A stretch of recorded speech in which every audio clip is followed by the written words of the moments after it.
అందరికీ నా హృదయపూర్వక నమస్కారాలు. ఈరోజు ఇక్కడ గిరిజన పిల్లలు చూస్తే నాకు గుర్తొచ్చేది కమిట్మెంట్, పట్టుదల.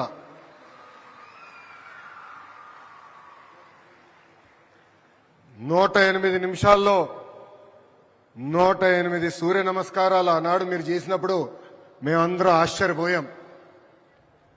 అంటే ఒక్క పిలుపు మేరకు మీరందరూ కష్టపడి యావత్ భారతదేశమే కాదు ప్రపంచం మొత్తం మన వైపు చూసే విధంగా చేసినందుకు ప్రభుత్వం తరపున మీ అందరికీ నా హృదయపూర్వక ధన్యవాదములు.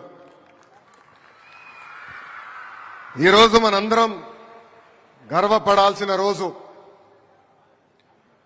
యావత్ భారతదేశం కాదు ప్రపంచం మొత్తం వైజాగ్ వైపు చూసిన రోజు.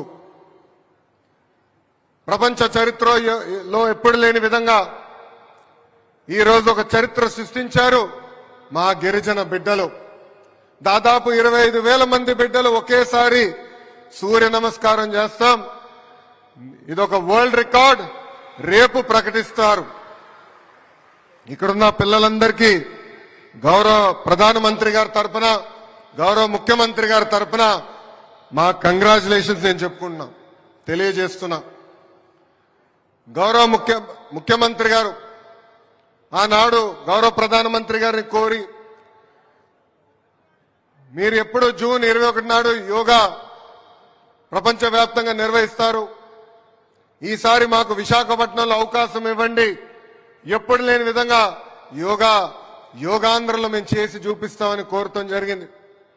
దాంట్లో భాగంగా ఎప్పుడు లేని విధంగా 5 లక్షల మంది రేపు యోగాంధ్రలో పాల్గొని ఒక Guinness books of world record కూడా సృష్టించబోతున్నారని ఈ సభాముఖంగా మీ అందరికీ నేను తెలియజేస్తున్నాం.